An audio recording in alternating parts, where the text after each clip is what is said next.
Lately, I've been paying more attention to my surroundings, letting myself slow down and actually experience life around me. And it's kind of impossible not to notice that spring is in the air. The trees are blooming, the grass is greener, the way the sunlight just glows. And the days fade into these really soft, beautiful sunsets. It's just like coming up for air. And so today I wanted to share a few spring book recommendations that feel light, whimsical, and like a breath of fresh air.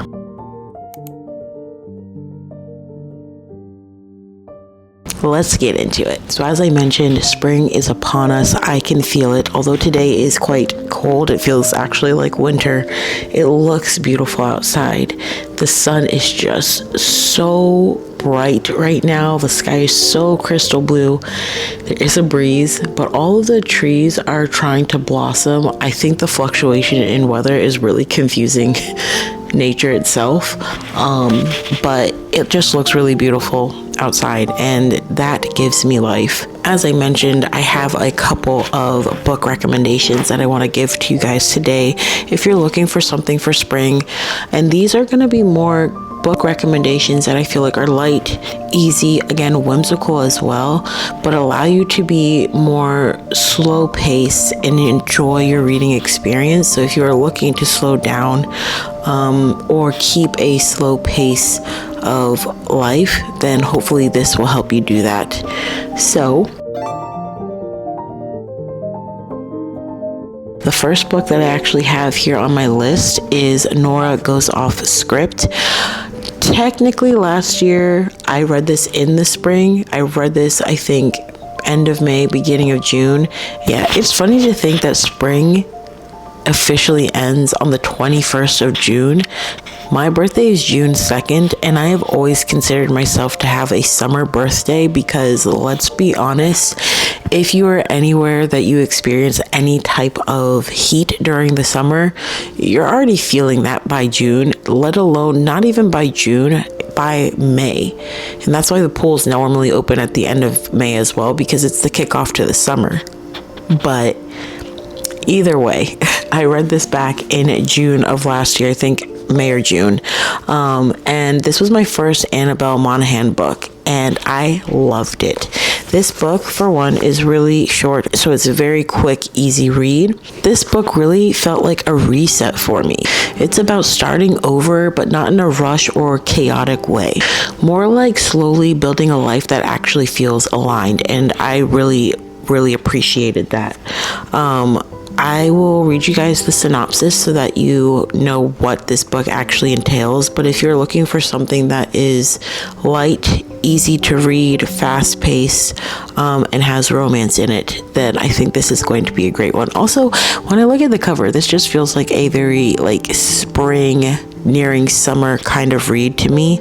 But Romance Channel screenwriter Nora Hamilton knows the formula for love better than anyone. But when her too-good-to-work husband leaves her and their 2 kids, Nora turns her marriage's collapse into the best script of her life. When it's picked up for the big screen and set to film at her home with former sexiest man alive, Leo Vance, cast as her husband, Nora's life will never be the same. After shooting wraps, Nora finds Leo on her porch with a half-empty bottle of tequila and a proposition. He'll pay $1,000 a day to stay for a week. She could use the money, but it's the need in his eyes that makes her say yes. 7 days, it's the blink of an eye or an eternity depending on how you look at it. Enough time to fall in love, enough time to break your heart. This was a very good read. So, as I mentioned, if you're looking for something that is going to be light, fast-paced, and something that actually I feel like represents a fresh start, then this is going to be the book that you're going to want to pick up. I really love this. I've only read this book and another book by Annabelle Monaghan, and I did pick up another one recently, but this one by far has been my favorite by her. This was such a perfect read. So the next book that I have is going to be Just for the Summer by Abby Jimenez, and I know that title is so weird to have in a spring book recommendation, but I will explain why it is here. Yes, this book does actually take place during the summer, so this would also be a great summer book recommendation. Specifically, I feel like if you're going on vacation, maybe by a beach or a lake or something like that, this would be a really good one to bring with you. But I'm recommending this book because it feels like one of those books that reminds you it's okay to feel good and to not overcomplicate everything. I think when I think about the spring, it is the first season that we experience longer days, more sunlight, and there's an energy that everyone feels that just makes you feel good. And so that's why I'm recommending this book to you guys. This was actually one of my favorite books 2 years ago. I read it when it first came out and I loved it. This was my first Abby Jimenez book and I really just devoured this book. I also don't normally annotate books very often, but this was the first book that I ever felt compelled to like annotate and put tabs. So yeah, I cannot recommend this book enough, but let me read you guys the synopsis so you have a better idea of what it's about. Although I will say, just a little disclaimer, this book is a standalone. You can read it by itself, but a lot of people will recommend that you read her other, I think, 2 books in like this series. It's not like a series that you have to read all of the books. Like I said, it is a standalone, but there are characters in the other books that show up in this one and things will make more sense if you read that. However, this was my first one, like I said, and I did not notice anything that would have made me feel like I needed to. However, there was some things that popped up that would have connected the dots and made more sense, but it all wraps itself up. So hopefully that makes sense. But the synopsis, let's get to it. When it comes to love, Emma is cursed. Every guy she dates finds his true love after they break up. But it turns out she's not the only one afflicted with this condition. His name is Justin, and his Reddit thread about being love's good luck charm has gone viral. Now the two have come up with an ingenious plan. If they date each other, their curses will cancel out and they'll go on to find their soulmate. Only Justin wasn't supposed to be so unbelievably cute and hilarious. But when Emma's toxic mother shows up and Justin has to assume guardianship of his 3 siblings, they're suddenly navigating a lot more than they expected, including catching real feelings. Has fate finally brought the perfect pair together, or will their cure be one more hazardous than the curse itself? I think this will have to be a reread sometime this year for me. Loved this book. It is surprisingly a book that dealt with heavier topics than I assumed that it was going to. This is still such a beautiful read. I think it really depicts life and just how things can affect people, but there's still beautiful things that come from your life. I love this book. I love this book so much. Okay, so the next book that I have on my list is going to be The House in the Cerulean Sea, and this one is by T.J. Cullen, and I love this book. I think this book honestly can be great for any season, but I'm picking this one because it's whimsical in the best way, like a reminder that softness and kindness still matter, and I just feel like that really resonates with spring. When you think about spring, at least for me, I imagine things coming back to life after a really long and cold winter. It's the first time that we start to see the grass and things blooming again, like flowers and the trees. You hear the birds chirping outside. I mean, it really does feel like this rejuvenation of life. But also with those things coming back to life, there is a softness with it. It is not something that just magically appears. There is a, I guess, kind of slow build up or turn over for those things to blossom and bloom again. And I just think that that is such a beautiful process. I mean, there is a tree outside of my a window right now in front of the house, and I watch this tree bloom every year. And it is a slow process. This one takes a while for it to actually bloom, but the other day I noticed when I was sitting at the reading nook that the little buds were starting to pop up, and now I can see even more progress happening. So that is why I put this one on my list. But this book is so stinking cute. Like, I cannot even explain how cute this book is, but it also was so heartwarming and just made me feel so warm and giddy inside and just so filled with love. Honestly, Linus Baker is a by-the-book caseworker in the department in charge of magical youth. At 40, he lives in a tiny house with a devious cat and his old records for company.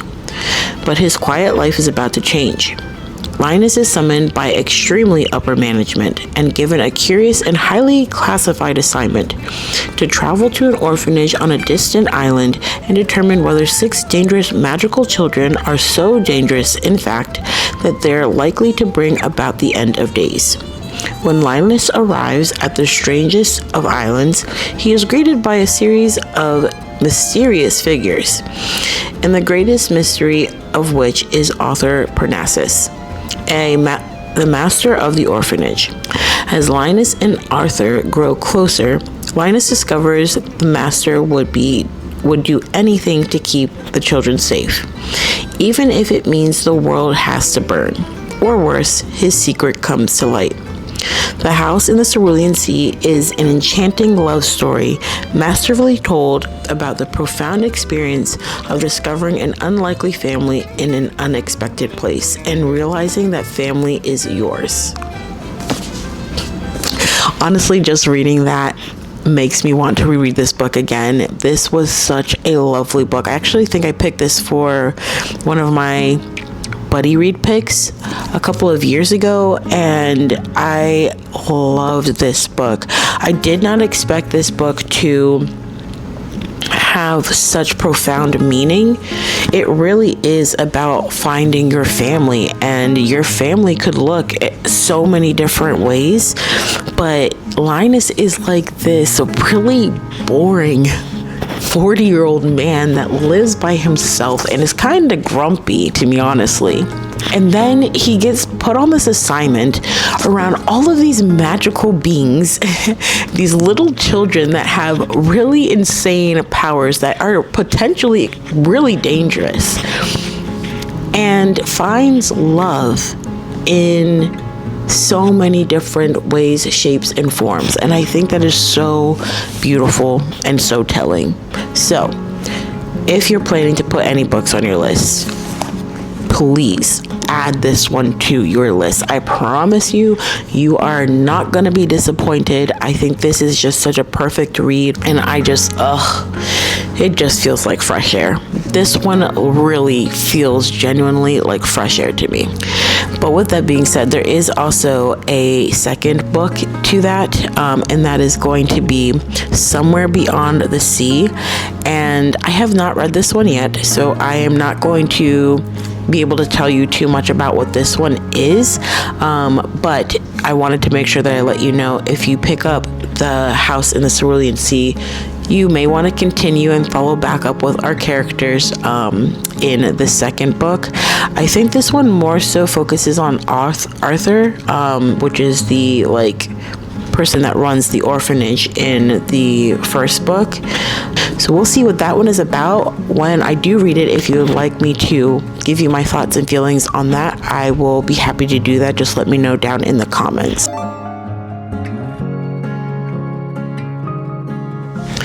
The last book that I have on my list is going to be The Spellshop, and this one is by Sarah Beth Dirtz. I read this one, I think, fall of this past year, and I love it, but I think this one would be so much better read in the spring. First off, look at this cover. You cannot tell me that this cover does not read spring. This is like everything blooming and coming back to life, and that's honestly pretty much what it is. The biggest reason why I'm recommending this book to you, for the spring is because one feels like what happens when you step away from your fast-paced life and choose something quieter. It's very cozy, it's very slow, and it made me appreciate the idea of building life around simple everyday moments. Long story made short, we are following our main character, who is originally from this like more remote kind of island, and she ends up living in this city where the life is very fast-paced, and she's working in this library that houses a lot of these different spell books, and she has the help of this plant, Kaz, who they both end up fleeing when the library burns down. She returns back to the remote island that she once grew up in, and the neighbor next door, who is someone that I think catches her a little bit off guard, ends up becoming quite the love interest for her. And yeah, we end up just following her on her journey of trying to have this secret spell shop that provides so much to the people of this remote island. And she's risking a lot, but she is going all in for it. And I just thought this book was really sweet, but it is a slow-paced book, so this will probably not be for everyone, but this book does really feel like spring to me. If you are looking for something that feels really magical and whimsical, I think when I think about this, I think about like Faeries in like a really beautiful forest. And yeah, if you're interested in something like that, I think that you will enjoy this book. But I enjoyed it. It was very cute, but it was a little bit more on the slow-paced side, and it is a bigger book, almost to the 400-page mark. It's like 366 pages. So bigger book, but it is something I think that is worth reading, especially if you want something that you can just kind of spend your time with and not have to feel like you are flying through books left and right. In terms of recommendations, those are all the books that I have to share with you guys for today, but I do think that I'm going to actually add a few more books down in the description below, so that if you would like to, first off, find these books for yourself, I'll add links to them so that you can go ahead and purchase those if you want. But I will also link some books that I think I'm kind of leaning towards reading during this spring season, so that if you also want to check those out as well, you can do that.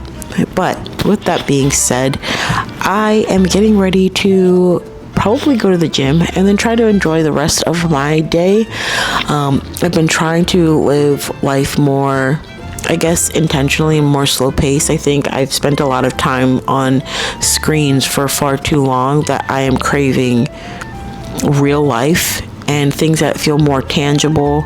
So you'll be seeing me and hearing me talk a lot more about that.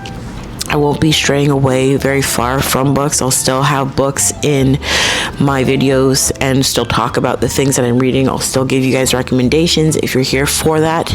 But I think you're also going to see me making more content revolving around just being more intentional with how I spend my time and really living life to be here in the present moment and not living my life vicariously through someone else's all the time, I guess. But anyways, enough of that. I hope you guys have an amazing rest of your day. I hope you find these recommendations helpful and that you found something to add to our spring reading list this year. And I will catch you guys in my next video. Take care. Bye-bye.